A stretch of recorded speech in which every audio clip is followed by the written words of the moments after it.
I thank God for this opportunity to again directly talk to you, mahal namin mga kababayan, sa Luzon, Visayas at Mindanao, lalong-lalo na po sa mga nagsasakripisyong Pilipinong nagtatrabaho abroad. Magandang hapon sa inyo.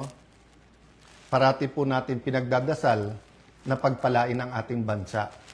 Kasama po sa pagpapala ay ang katotohanan. This verse, John 8:3-2, "Then you will know the truth, and the truth shall set you free." Madalas po ito makot, "The truth shall set you free." Yan po ay pwedeng gamitin sa spiritual, sa religious. It's a biblical principle, but it is also applicable to everyday life. For example, yung isang addict sa sugalman, sa drugs, pag hindi niya inamin sa sarili niya yung katotohanan na ako'y addict, na siya'y addicted to drugs, for example, hindi siya masaset free. Hindi magkakaroon ng pagbabago. Lies continue to enslave us. Truth set us free. So today, I'm here to tell you some fundamental truths about what is happening in the Senate and in our country. Let me start with the May 11 change in leadership and also on the walkout by the minority. In both cases, may objective. Nung May 11, kaya pala nandun yung NBI, kaya pala pinapasok nung mga nasa majority noon at nasa minority ngayon, ayaw nila magkaroon ng palitan ng leadership. Ang sinabi nila na hindi katotohanan ay dahil daw to sa impeachment. Pero yung pala, ito'y tungkol sa maraming bagay, kasama po na magkaroon ng independent, impartial impeachment, but also, ayaw na magkaroon ng hearing sa Blue Ribbon na kung saan lalabas ang buong katotohanan. Marami pang ibang issue na sa mga susunod na araw ay pag-uusapan. We're listening to you, we hear you, na ang pangunahing issue ay trabaho, ay kita, ay ang taas ng presyo, yung araw-araw na kabuhayan ng ating kababayan. Yan po ay pinakamalaking issue. Ang ating survival, spiritual, physical, financial survival is always a priority. Pareho din sa health po yun. Yun po ang speech ko noon. Na ang ating spiritual health, physical health, mental health, financial health ay napaka-importante at dapat we look at the bigger picture. Pero tignan nyo po, para siguraduhin na mapagsilbihan kayo ng bagong majority, we want to make sure that kahit anong gawin ng outside forces, maging administrasyon o yung 11, nandyan yung 13 or at the very least 12 para yung sinasabing subukan naman natin ito. Masubukan nyo kung anong madideliver namin sa inyo. Ang problema, for the last 3 weeks, walang ginawa kung hindi takutin kami, i-twist ang aming arm, operan ng kung ano-ano para lumipat sa kanila. I'll go back to that later on. What's my point? You want an independent Senate. Our Constitution provides for the separation of power. Bakit separate? Because they are interdependent, but they are independent. Ibig sabihin po, one cannot survive without the other. Hindi naman po pwedeng walang judiciary. Hindi pwedeng walang executive department. Pero hindi naman po pwede po na executive department lang at puppets lang po ang nasa judiciary or in this case, the legislature. So nung nag-walk out po sila, ano sabi nila? Na utakan ang majority, na gamit ang rules ng minority. Ang sabi nila, master ang play ni Senator Tito Sotto dahil alam niya yung rules. Ayaw po nila na magkaroon ng online dahil sa bibig na rin nila nanggaling.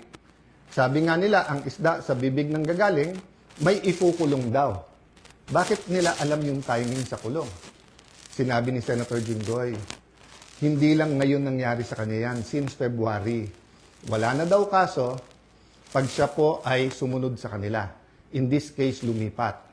So sabi ni Senator Jinggoy, sa susunod na kabanata na lang. sasabihin niya po or sa kanya niya sasabihin ko ano ebidensya niya kung sino-sino.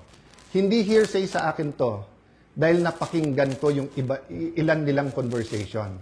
So alam ko for a fact na totoo na binabargain ang kanyang kaso, mabalik lang ang majority sa ngayon na 11 o minority. Kaya parati ko inuulit-ulit, huwag kayong magpa-11 sa 11. Sabi nila ngayon, paano na yan? 11-11 na. So, isi-simplify ko po ha. Ito po yung main message ko ngayon. Isi-simplify ko po ha. Main message na nakaugnay sa truth. Truth. Nag-walk out sila dahil ayaw po nila na makaboto yung ilan naming mga kasama. Yung po, sa kanila mismo nanggaling yon. Objective ng walk out nila, sila ang maging majority. So ngayon naman po na walang quorum at walang session yesterday and today, may kasamang mga protesta yon. Protest against a puppet Senate na gusto nila. But it is also a parliamentary tool to ensure na tuloy ang Blue Ribbon hearing sa Thursday.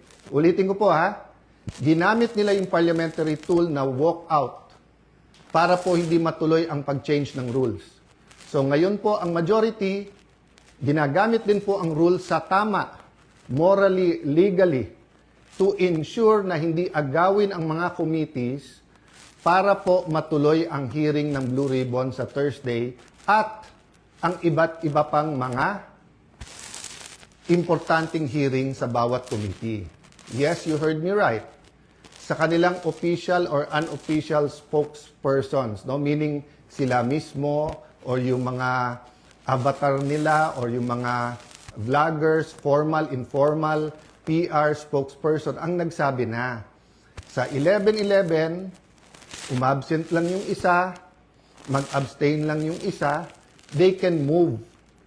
Sabi po sa isang pahayag o isang vlog at sa iba pong mga news reports, di ba? Pwedeng maging lame duck Senate President, si Alan Cayetano. Taga-Taguig at Pateros po kami. Kahit lame duck, lumalaban pa rin. No? So, alam po namin plano nila. Ang plano nila, abangan, tanggalin ang mga committee sa legitimate majority. Why do I say legitimate majority? In a completely independent Senate, 13 is 13. Kahit nasa abroad, kahit fugitive, kahit na nakakulong. In a democracy, you cannot say, I love democracy. Tapos pag minority ka, gusto mo, ikaw masunod. Pag minority ka, you have a moral influence to try to influence the majority. But you cannot supplant your decision for the decision of the majority. We have the majority. 13 elected senators out of 24. Actually, 14 kami, na-pressure nila yung isa. In the future, I can show you paano siya tinakot and I can show you kasama talaga namin. Ang problema nga tinakot at ang pagpihit ngayon pagkakulong ni Senator Jinggoy ay ginagamit nilang panakot sa iba. Don't get me wrong, ha? I'm not blaming the Sandigan Bayan or the law or legal processes. I'm saying later on it will be revealed that they abused the Blue Ribbon Committee, they abused, di ba, yung paggamit sa investigation ng DOJ at Ombudsman. I won't go there right now because I want everyone to fully understand the situation. The situation now is that we want an independent impeachment. Magaganap po yan. Walang mga scheme, sinister plot. Basta kung anong ebidensya, lalabas yung ebidensya, and I will correct kung totoo yung reports about one senator na pag sila daw majority, malalatag nila ebidensya. Hindi po. Ang prosecution dapat ang lumatag ng ebidensya nila to convict. Ang defense ang dapat lumatag ng ebidensya nila para ma-acquit. Ang senator judges ay dapat mag-examine ng mga ebidensya. Okay? So, in accordance with the rules, and there are rules of evidence, so people will be able to judge us. So, that's one important thing, the impeachment. The other important thing is yung ekonomiya natin, presyo. So, in the next few days, we will be announcing to you the hard work that we're going to do in the different committees to help address inflation, to help address ang problema sa production sa agriculture, to help address yung mga walang pera sa pagpapagamot. After summer, pasukan. to help address the problems of K to 12, to help address the problem ng mga gustong mag-aral, hindi makapag-aral. There are many, many other problems in between that. Sa kabuhayan, marami sa ating mga kababayan sa Middle East may problema sa trabaho or sa kita. Marami sa ating importers sa taas ng dolyar ngayon, nahihirapan. So napakaraming problema. But if we allow the flood control issue, the biggest corruption issue in our history, to go unchecked, let me throw you this question. Alam niyo na ba kung ano talaga ang scheme o scam sa flood control?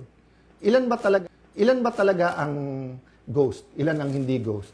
Ilan ang substandard? Bulacan lang ba? O maraming lugar sa ating bansa? Senador lang ba? May congressman? May cabinet member ba? May mastermind ba o wala? Ano yung real numbers? Sa 1 trillion a year, sa 2023, 24, 25. Ano ba dyan ang tama? Ngayon ba? Wala na bang corruption ngayon sa infrastructure problems? Kamusta ang ating flood control? Pag umulan ba ng malakas ngayon, makakasiguro tayong hindi babaha? So, ang dami pong tanong. Hindi po ito masasagot kung wala tayong independent, impartial na hearing. May hearing ang ombudsman, may investigation at hearing ombudsman at DOJ. But what about the Blue Ribbon Committee?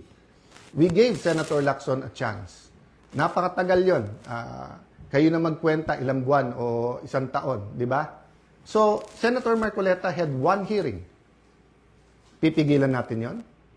Witnesses. Pag nandyan na yung witness, matetest natin. Kaya hindi ako nag-judge. Pag nakita ko sa press con, of course, I'm intrigued. Of course, I listen. I do a little bit of research.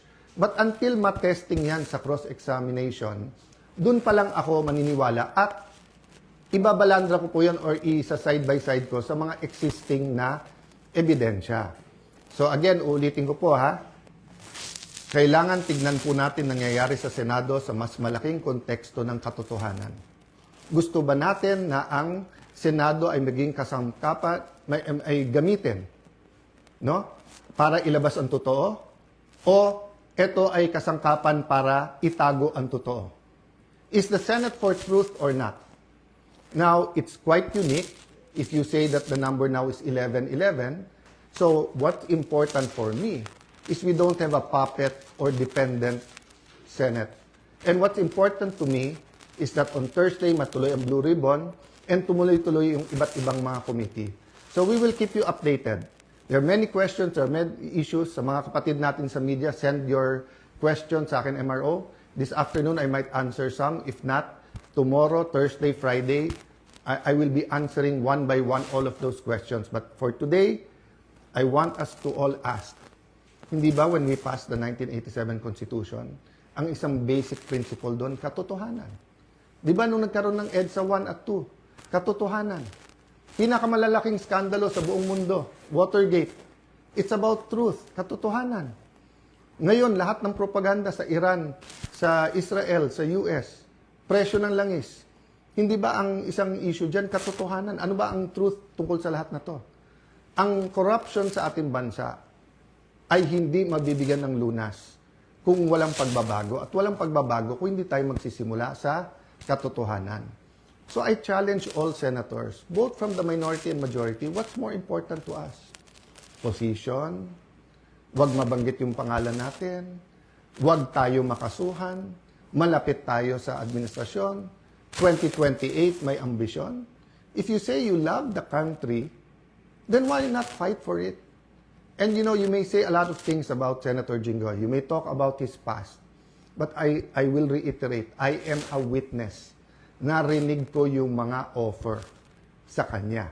Wala ka ng kaso, wag ka lang kakalas. Nung una, wag ka sumama dyan kay Senator Loren. Ngayon naman, kumalas ka at join the minority. The minority senators knows this. So stop lying. You know this. Some of you are using it in talking to us. Oh, sabi ko naman sa inyo, no? Pumili tayo ng 13, I'm ready to go anytime, any day.